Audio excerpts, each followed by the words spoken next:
जय हिंद दोस्तों। चाणक्यम कोचिंग के यूट्यूब चैनल पे आप सभी का स्वागत है। मैं पुनीत झामटा, अलाइट प्री क्वालिफाइड, आप सभी के बीच में आप सभी के जो रिक्वेस्ट है जो हमें प्राप्त हो रही थी कि हमने अभी तक आप सभी के बीच में एच पी जी के का कंटेंट जो है डिलीवर किया है। इसके साथ साथ आप सभी के बीच में इकोनॉमिक्स के जो क्लासेज है हम सभी ने शुरू कर दी है, और आप सभी की ही एक रिक्वेस्ट के आधार पे हम सभी जो है चाणक्यम कोचिंग जो टीम है आप सभी को ज्योग्राफी के जो कंटेंट है वो आज से डिलीवर करना जो है शुरू कर रहे हैं। तो आशा है आप सभी ने जैसा प्यार हिमाचल प्रदेश जीके को दिया है, इकोनॉमिक्स की जो क्लासेज है उसको दिया है, वैसा ही प्यार आप ज्योग्राफी की जो क्लासेज है उसको भी दोगे।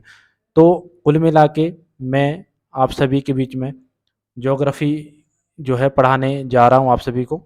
तो जैसे कि आप सभी को पता है, ज्योग्राफी जो है कहीं ना कहीं हमें जो है डायरेक्टली जो है इम्पैक्ट करता है, डायरेक्टली हमारी जो अर्थव्यवस्था है उसको इम्पैक्ट करता है।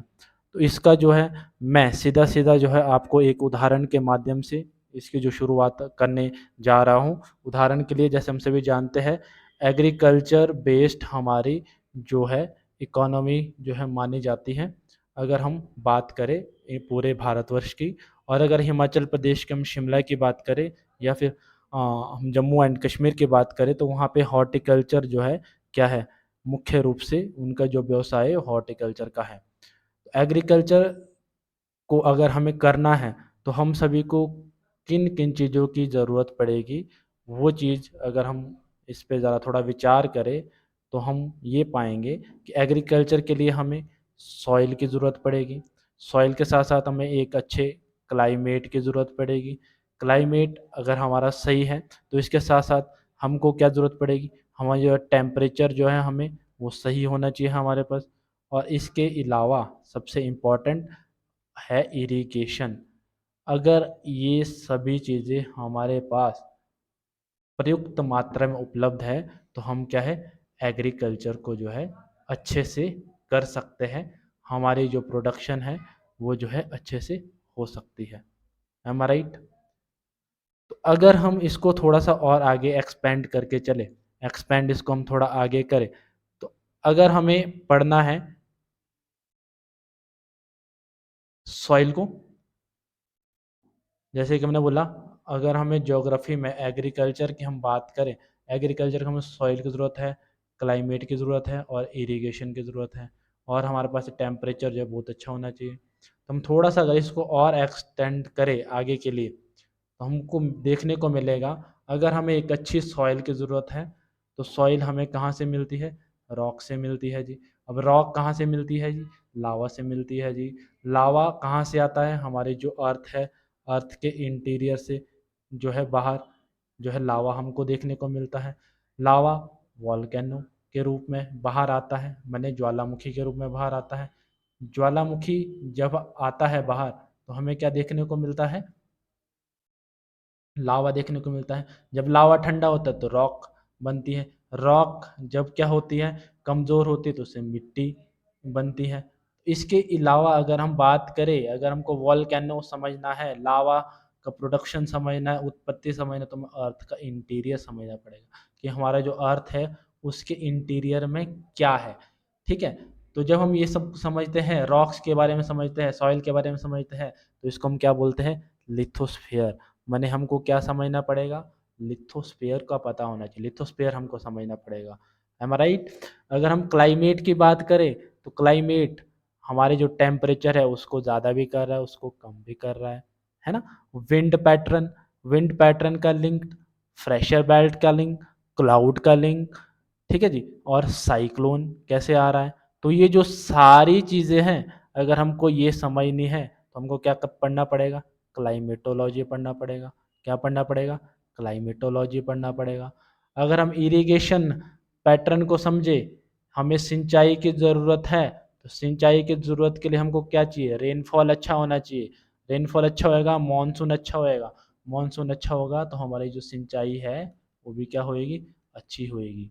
माने मानसून अच्छा नहीं है तो हमारी जो कृषि है उस पे जो है क्या है, उस पे प्रभाव पड़ेगा, कृषि हमारी अच्छी नहीं हो पाएगी। हमको यहाँ पे हिमाचल का उदाहरण नहीं लेना है, क्योंकि हिमाचल की जो नदियाँ हैं वो क्या है, पूरी साल जो है क्या है, पूरी साल वो बहती है।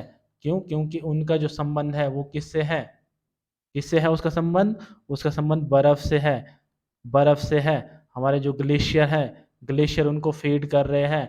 लेकिन जब हम साउथ की हमारी जो नदियां हैं उनको अगर देखें तो उनको कौन कर रहा है, उनको फीड कौन कर रहा है, उनको फीड करता है हमारा मॉनसून। मैंने मॉनसून अच्छा होगा तो सब कुछ अच्छा होएगा। तो मैंने हमको अगर पढ़ना है तो हमको क्या क्या पढ़ना पड़ेगा बच्चों, हमारे अर्थ का इंटीरियर समझना पड़ेगा। अर्थ के इंटीरियर के साथ साथ हमको क्या समझना है, हमको समझना है ये, जैसे कि आप इस पिक्चर को देख पा रहे हैं। इस पिक्चर में क्या है, क्या है इस पिक्चर में, तो हम सभी देख पा रहे हैं इसमें जो है हम एटमॉस्फेयर देख पा रहे हैं। एटमॉस्फेयर माने हमारा जो है वायुमंडल, वायुमंडल। लिथोस्फेयर, लिथ जो हमने बोला, अगर हमको रॉक पढ़ना पड़ेगा, हमको सॉइल पढ़ना पड़ेगा, अगर हमको इस चीज़ की जानकारी लेनी है तो हमें लिथोस्फेयर को समझना पड़ेगा। क्रायोस्फेयर माने हिमनद, हिमनद माने हम ग्लेशियर को अगर हमको समझना है तो क्रायोस्फेयर समझना पड़ेगा, हाइड्रोस्फेयर पढ़ना पड़ेगा। ठीक है जी। अगर इन सब चीज़ों की उपस्थिति होती है तो हमें क्या मिलता है, एक अच्छा बायोस्फेयर मिलता है। हमें क्या मिलता है, एक अच्छा बायोस्फेयर मिलता है। अगर हम थोड़ा सा इसको कंक्लूड करें, हमको अगर एक अच्छा जीवन चाहिए तो हमको क्या क्या ज़रूरत है, हमको सॉइल की ज़रूरत है, हमको लैंड की ज़रूरत है, हमको एयर की ज़रूरत है। इन तीन के बिना हम जीवन अपना नहीं देख पाते हैं। ठीक है जी। तो हमको क्या क्या ज़रूरत है, सॉइल की ज़रूरत है, लैंड की ज़रूरत है, एयर की ज़रूरत है। और इसको हम कंक्लूड करें, इसका जो एक कंक्लूज़न निकाले, तो ये सारा का सारा फिजिकल से जुड़ा है। फिजिकल हमारी जो ज्योग्राफी है उसको हमको समझना पड़ेगा, फिजिकल जियोग्राफी। एम आई राइट? तो फिजिकल ज्योग्राफी को हमको समझना पड़ेगा, तब जाके हमें बाद में हम कहाँ समझ पाएंगे, हम एटमॉस्फेयर पे आ सकते हैं, क्रायोस्फेयर पे आ सकते हैं, हाइड्रोस्फेयर पे आ सकते हैं।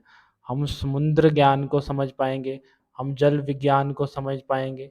ठीक है जी। तो अल्टीमेटली हमको सबसे पहले अगर ज्योग्राफी को पढ़ना है तो हमको क्या पढ़ना पड़ेगा, फिजिकल ज्योग्राफी पढ़ना पड़ेगा, फिजिकल ज्योग्राफी। ठीक है जी। तो इस सीरीज को हम कहाँ पे लेके जा रहे हैं, डायरेक्टली हम फिजिकल ज्योग्राफी से इसको शुरू करने जा रहे हैं। तो मैं फिर से आप सभी का स्वागत करता हूँ। आप सभी हमारे साथ जुड़े रहिए और अपना जो ज्योग्राफी है उसको जो है एक बेहतर दिशा जो है प्रदान करें। तो फिजिकल ज्योग्राफी को शुरू करने के लिए आप सभी के बीच में पहली जो स्लाइड है आप देख पा रहे हैं, फिजिकल ज्योग्राफी क्या होता है, और इसके बारे में जो है हम आज डिस्कस करेंगे कि फिजिकल ज्योग्राफी जो है क्या होता है। तो जैसे कि आप स्क्रीन के माध्यम से देख पा रहे हैं कि भाई जो फिजिकल ज्योग्राफी है वो क्या है, physical geography is the science that systematically studies the physical environment of the earth। जो क्या स्टडी करता है, फिजिकल एनवायरनमेंट को स्टडी करता है। अभी फिजिकल एनवायरनमेंट कौन सा एनवायरनमेंट है, तो अगर हम इसको हम देखें तो क्या समझ आता है, which include an explanatory analysis, explanatory analysis of the lithosphere. Lithosphere चट्टान वाला जो पोर्शन जिसको हमें बाद में क्या है सॉइल का पता चलेगा। हाइड्रोस्फेयर पानी, जिसे हमें जल विज्ञान का पता चलेगा। क्रायोस्फेयर जिसमें हमें क्या मिलेगा, हिममंडल को समझने का मौका मिलेगा, है ना जी। उसके बाद एटमॉस्फेयर माने वायुमंडल, वायुमंडल को समझने का मौका मिलेगा। एंड बायोस्फेयर, बायोस्फेयर माने जहाँ पे जीव जंतु, जैव विज्ञान। ठीक है जी, हमको ये पता लगेगा। तो कुल मिला के फिजिकल ज्योग्राफी में आप क्या समझने वाले हो, क्या पढ़ने वाले हो। देखिए आप इससे नोट्स भी अपने बना सकते हैं, स्क्रीनशॉट ले सकते हो और अपने नोट अच्छे से बना सकते हैं। मैंने जो हिंदी मीडियम और इंग्लिश मीडियम दोनों माध्यमों के लिए नोट्स के माध्यम से आप सभी को मैं पढ़ा रहा हूँ ताकि आपको जो चीज़ें जो है और अच्छे से समझ आए। तो हिंदी में क्या कहेंगे, भौतिक भूगोल पृथ्वी के भौतिक पर्यावरण का क्रमबद्ध अध्ययन करने वाला विज्ञान है, जिसके अंतर्गत स्थल मंडल, जल मंडल, हिममंडल, वायुमंडल एवं जीव मंडल का व्याख्यात्मक विवेचन किया जाता है। अगर थोड़ा हम इसको और आगे लेके चले तो लिथोस्फीयर माने कौन सा भाग, जो चट्टानी पोर्शन है, जो हम चट्टाने आसपास देख रहे हैं, स्थल मंडल, स्थल मंडल को समझना पड़ेगा। बायोस्फीयर जैव मंडल, ठीक है जी, हाइड्रोस्फीयर जल मंडल और वायुमंडल। तो हमारी जो अर्थ है कुछ इस तरह से है। तो हम इस अर्थ को, इसके अर्थ के फिजिकल एनवायरनमेंट को जो है आज से जो है शुरू कर चुके हैं पढ़ना, ठीक है जी। तो अगर पीछे हम फिर से देखें तो ये सारी कहानी इस पिक्चर के माध्यम से आप सभी जो है समझ सकते हैं चीज़ों को। तो इसमें सबसे पहले अगर वैज्ञानिक दृष्टि से हम देखें, किसके दृष्टि से देखें, वैज्ञानिक दृष्टि से देखें, तो सबसे पहला जो विषय है वो आता है जियोमॉर्फोलॉजी, ठीक है जी। जियोमॉर्फोलॉजी हिंदी में इसको बोलते हैं भू आकृतिक विज्ञान। तो भू आकृतिक विज्ञान जो है क्या है, इसके बारे में थोड़ा हम डिस्कस करेंगे। तो भू आकृतिक विज्ञान मुख्य रूप से स्थल रूपों का अध्ययन है, जिसके अंतर्गत भूपटल एवं सागर नितल के विभिन्न रूपों, उनकी उत्पत्ति एवं ऐतिहासिक विकास की व्याख्यात्मक विवरण का अध्ययन किया जाता है।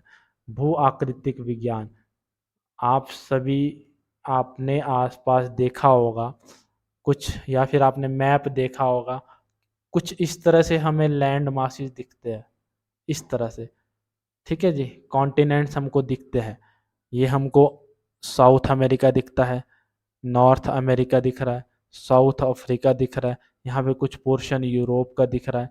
तो ये जो लैंड मास है, ये वाटर बॉडीज है, तो ये भी यही बोल रहा है। भू आकृतिक विज्ञान में हम क्या करते हैं, स्थल रूपों का अध्ययन करते हैं, भूपटल एवं सागर नितल के विभिन्न रूप, सागर नितल के विभिन्न रूप, यहाँ पे आपको विभिन्न सागर दिखेंगे, आपको इंडियन ओशन देखने को मिलेगा, आपको पैसिफिक ओशन देखने को मिलेगा, आपको अंटार्कटिक ओशन देखने को मिलेगा। तो ये जो सारे ओशन है, इनका जो है आप स्टडी करेंगे, किसमें, जियोमॉर्फोलॉजी में स्टडी करेंगे। तो जियोमॉर्फोलॉजी जो है पहला एक प्राइमरी सेक्शन है, या फिर शुरुआत है किसकी, किसकी शुरुआत है, फिजिकल ज्योग्राफी की शुरुआत है। तो अगर हम देखें अंग्रेजी माध्यम में, तो geomorphology is the primarily study of landforms which involve explanatory account of various form of the earth surface and ocean floor and earth का surface, उसके जो वेरियस फॉर्म को समझेंगे, ठीक है जी। हिस्टोरिकल डेवलपमेंट वो कैसे बने, वो चीज़ का हम डिस्कशन करेंगे इसमें। तो जब हम इसको थोड़ा सा और डिटेल में समझने का प्रयास करेंगे, तो जियोमॉर्फोलॉजी हम को जो है तीन तरह से हम डिस्कस करते हैं।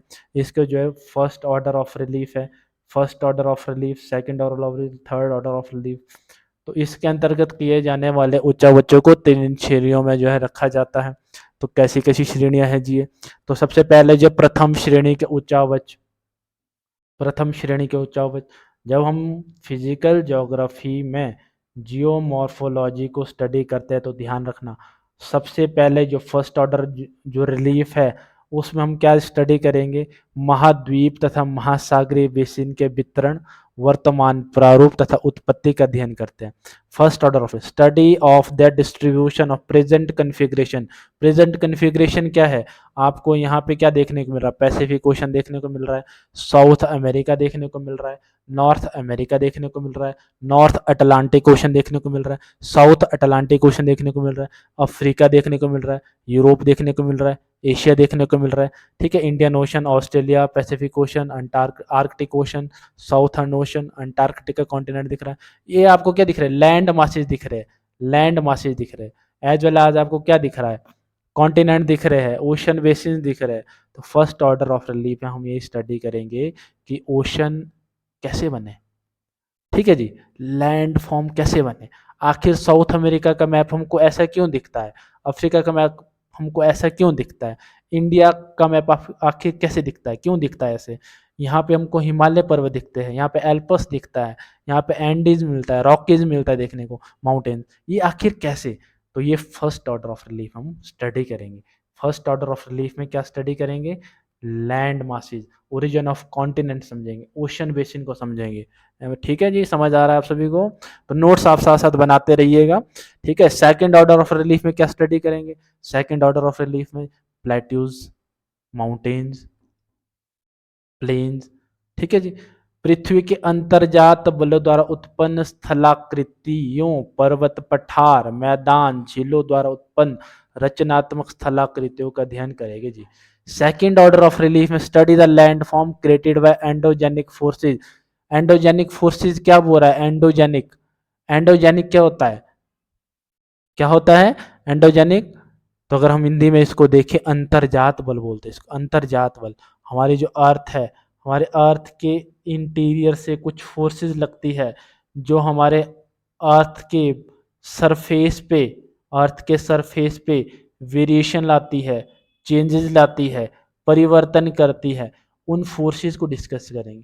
आखिर ऐसी कौन सी फोर्सेस है इंटीरियर से, ऐसी कौन सी फोर्सेस लगती है जो पर्वतों का निर्माण कर रहा है, जो माउंटेन्स का निर्माण कर रहा है, जो प्लेन्स का निर्माण कर रहा है। ठीक है जी, जो मैदानों का निर्माण कर रहा है, झीलों का निर्माण कर रहा है। तो ये सेकंड ऑर्डर ऑफ रिलीफ हम स्टडी करेंगे। Second order of relief, second order of relief में हम ये सारा डिस्कशन करेंगे। थर्ड ऑर्डर ऑफ रिलीफ में क्या डिस्कशन करेंगे? आपने देखा होगा, क्या देखा होगा कि भाई जो इसको एक बार डिस्कस कर लेते हैं, फिर आपको और अच्छे से समझ आएगा। बहिर्जात बलन, बहिर्जात बलन माने exogenetic forces, exogenetic. Third order of relief हम स्टडी करेंगे बहिर्जात प्रक्रमों, जल, सरिता, सागरीय जल, भूमिगत जल, पवन, हिमनद, परिहिमानी द्वारा अपक्षय, अपरदन, निक्षेपण द्वारा जनित आकारिकी उत्पत्ति एवं विकास का जो अध्ययन हम करेंगे। भाई ये कैसे हो गया? आपने देखा होगा, क्या देखा होगा? कुछ पहाड़ हमको देखने को मिले और कुछ समय पश्चात वो पहाड़ वहाँ से कहीं न कहीं या तो घट रहे हैं, घट रहे हैं। तो घट कैसे रहे हैं? उदाहरण के लिए आप अगर विंध्याचल पर्वतों को देखेंगे तो उनका क्या क्षरण हो रहा है, वहाँ पे नवनिर्माण नहीं हो रहा है। क्या नहीं हो रहा है? नवनिर्माण। तो नवनिर्माण नहीं हो रहा है तो थर्ड ऑर्डर ऑफ रिलीफ में हम स्टडी करेंगे origin and development of land forms produced by exogenetic processes such as weathering, erosion, deposition caused by agent like running water, ocean waves, groundwater, glacier, periglacial processes. आपने देखा होगा गंगा नदी का प्रभाव होता है और एक बहुत बड़ा डेल्टा बनता है, सुंदरवन डेल्टा, सुंदरवन डेल्टा। तो बहुत बड़ा पहाड़ जो है ये बन गया है। तो अगर इसको हम देखें एक्सोजेनेटिक फोर्सेस को, तृतीय श्रेणी को कवच को डिस्कस करें तो वेदरिंग, इरोजन एंड डिपोजिशन, तीन तरह की कुछ एक्सोजेनेटिक फोर्सेस है जो परिवर्तन ले आती है। जैसे कि उदाहरण के लिए ये क्या बोल रहा है? वेदरिंग में क्या होता है? Break down rocks into smaller pieces called sediment. ये क्या करता है? वेदरिंग हुई, हमारे जो पर्वत है वहाँ पे बर्फ पड़ी, बारिश हुई, पाला पड़ा, वो सब कुछ जो है टूटेगा, ब्रेक होएगा। ब्रेक होने के बाद क्या हो जाएगा? वो छोटे छोटे टुकड़ों में टूट के नदी के माध्यम से, किसके माध्यम से? नदी के माध्यम से, वाटर के माध्यम से, विंड के माध्यम से, आइस के माध्यम से फ्लोट होएगा और नीचे एक सेडिमेंट्स का रूप लेगा, डिपोजिशन हो जाएगा यहाँ पे। Wind can drop sand into new places to create sand dunes. तो means to say that weathering में क्या हो गया? ब्रेक डाउन, कमजोर होएगी पर्वत श्रृंखलाएं या फिर कोई भी स्थलाकृति।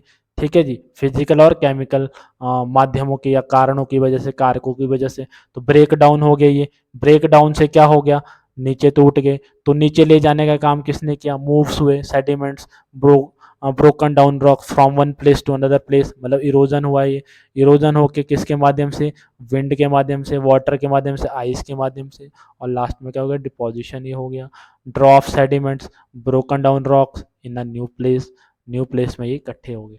तो मैंने हम थर्ड तीन ऑर्डर ऑफ रिलीफ हमने पढ़े। तो फर्स्ट ऑर्डर ऑफ रिलीफ में हम क्या डिस्कस करेंगे?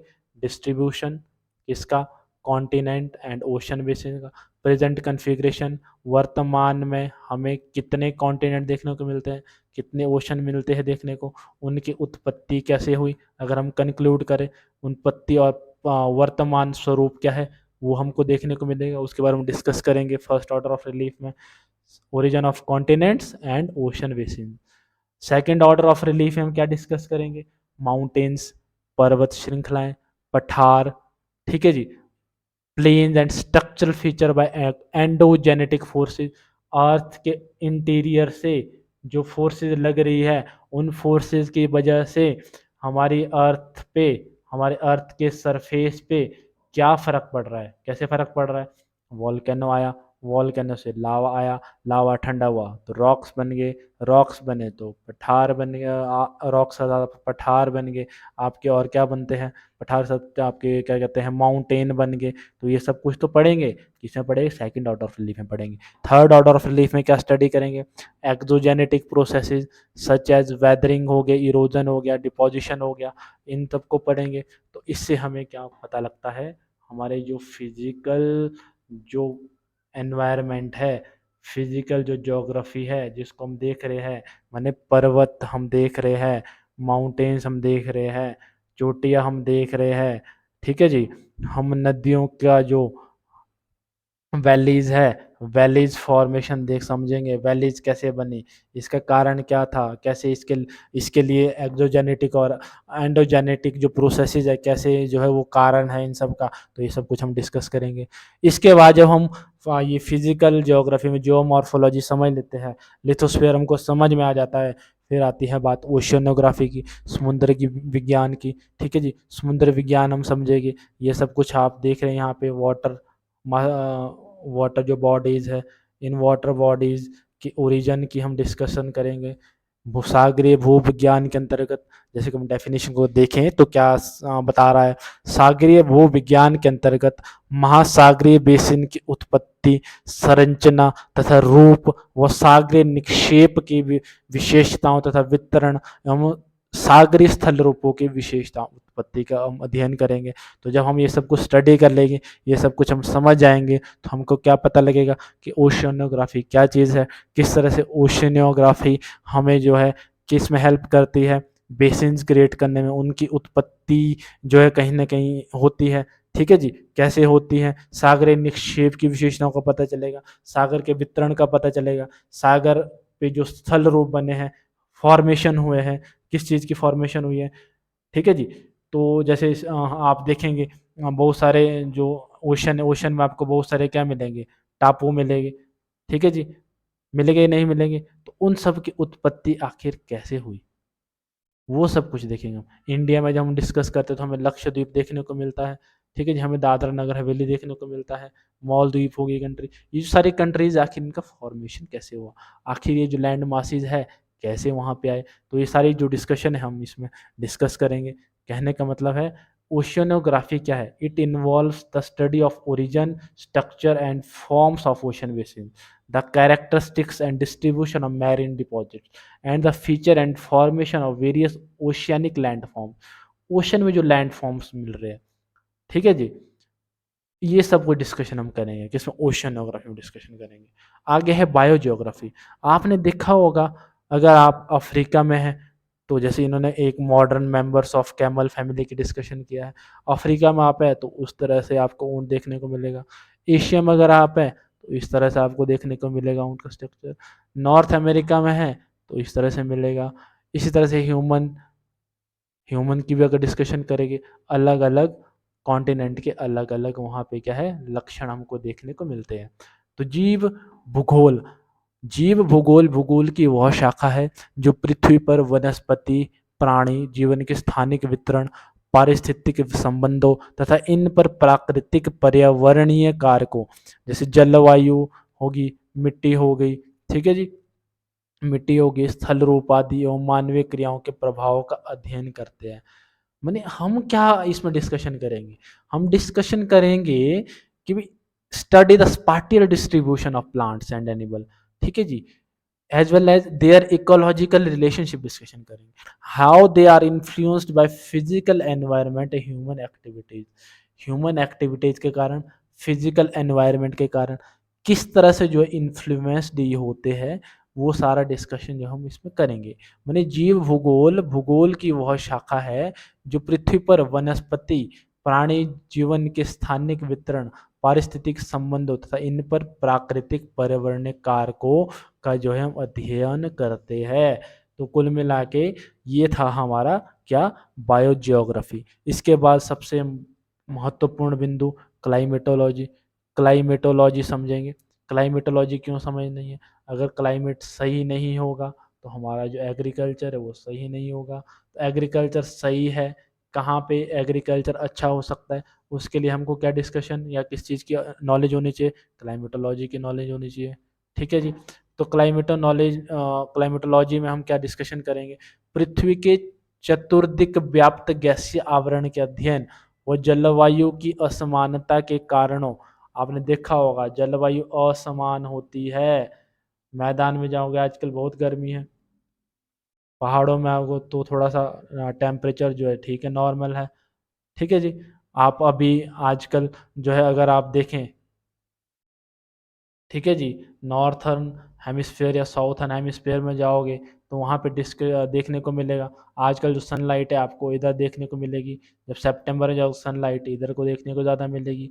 तो ये जो सारी चीज़ें हैं ये क्यों हैं, कैसे हैं, और इसके साथ साथ इसके आसपास जो हमारा जो पर्यावरण आवरण है उसके आसपास जो गैसीय आवरण है उसका अध्ययन करेंगे। जलवायु की असमानता के कारण क्या है, वाई, एंड उसका प्राकृतिक परिणाम मानवीय क्रियाओं से संबंध का विश्लेषण। अब जो ह्यूमन है, ह्यूमन के साथ क्या रिलेशनशिप है जी उसका, एनवायरनमेंट के साथ क्या रिलेशनशिप है। ठीक है। तो इनकी जो एक्टिविटीज़ है हम इसमें जो है क्या है डिस्कशन करेंगे। अंग्रेजी माध्यम के बच्चे नोट्स बना सकते हैं। Climatology it involves the study of gaseous envelope surrounding the earth and analyse the causes of climate variations and their relationship with the natural environment and human activities. तो ये जो सारी चीज़ें हैं, ये सारी जो कारक है जो कहीं ना कहीं हमारे जो एनवायरनमेंट है उसको चेंज कर रहे हैं, वो सब कुछ हम डिस्कस करेंगे क्लाइमेटोलॉजी में। ठीक है जी। तो आज का जो इंट्रोडक्शन वाला सेशन था हमारा क्लोज हो चुका है। कल हम जो है शुरू करेंगे जो हमने आज पढ़ा था फर्स्ट ऑर्डर ऑफ रिलीफ। तो फर्स्ट ऑर्डर ऑफ रिलीफ के ऊपर हम डिस्कशन करेंगे, जियोमॉर्फोलॉजी के ऊपर डिस्कशन करेंगे।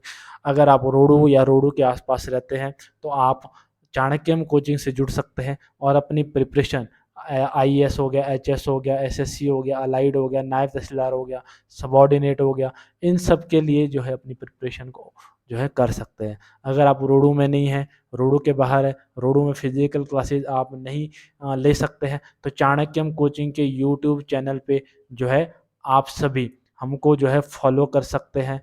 ठीक है जी। हमारी जो क्लासेज है उसको जो है वॉच कर सकते हैं और हमको और ज़्यादा प्यार दे सकते हैं ताकि हमें और ज़्यादा मोटिवेशन मिले। बाकी अंत में इतना ही कहूँगा, this is my first class. Hopeful ये अच्छी रही होगी, इसमें कुछ कमियां रही होगी तो उसको हम आने वाली क्लासेस में जो है ज़रूर दुरुस्त करेंगे। और आप सभी का जो है सहयोग, आप सभी का प्यार चाणक्यम कोचिंग के साथ बना रहे, ज्योग्राफी क्लासेस बना रहे, इसी आशा के साथ थैंक यू वेरी मच, धन्यवाद। अगली क्लास में हम मिलेंगे फर्स्ट ऑर्डर ऑफ रिलीफ के साथ। Thank you very much.